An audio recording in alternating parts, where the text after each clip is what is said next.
Hello అండి, welcome to doubts and clarifications video number 18 with Bhimaramu. So చాలామంది English learners doubts అడిగారు. వాటి డౌట్స్ అన్నిటిని కూడా ఒక్కొక్క వీడియోలో ఒక్కొక్క డౌట్ వాటి క్లారిఫికేషన్స్ ఇస్తూ వచ్చాం. మోర్ దెన్ 10,000 డౌట్స్ ఉన్నాయండి. ఇక్కడ మనం 18th వీడియో దగ్గరే ఉన్నాము.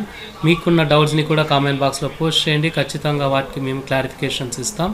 ఇక్కడ చూడండి, మనకి ఈజ్ ఇట్ గ్రామాటికలీ కరెక్ట్ అని ఇవ్వడం జరిగింది. ఆ సెంటెన్స్ ఏంటో చూద్దాం. Neither her father nor her mother never scolded her. Oh, neither her father nor her mother never scolded her. దీంట్లో అంతా కరెక్ట్గానే ఉన్నట్లుగా అనిపిస్తుంది, కానీ 2 ఎర్రర్స్ ఉన్నాయండి. ఆ 2 ఎర్రర్స్ ఏంటో చూద్దాం. నెయిదర్ హర్ ఫాదర్ కరెక్టే, తర్వాత ఇక్కడ నార్ తీసుకోవాలి, నాట్ కాదు. నెయిదర్ వచ్చినప్పుడల్లా నార్ తీసుకోవాలి. నెయిదర్ హర్ ఫాదర్ నార్ హర్ మదర్, ఎస్, ఇక్కడి వరకు 100% కరెక్ట్. తర్వాత నెవర్ అన్న వర్డ్ని మనం యూజ్ చేయకూడదు, ఎందుకంటే నెయిదర్ నార్ అన్నదే నెగటివ్ మీనింగ్ వస్తుంది. మళ్ళీ డబుల్ నెగటివ్ యూజ్ చేయకూడదు, కాబట్టి నెవర్ని డిలీట్ చేసి స్కూల్స్.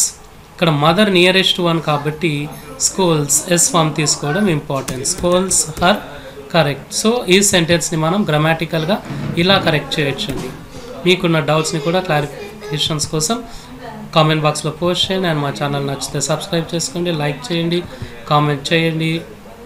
అండ్ మా live online spoken English classes రెగ్యులర్గా రన్ అవుతూ ఉంటాయి.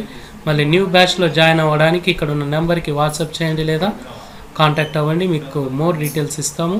Thank you so much, and see you next time with another doubt and it clarification.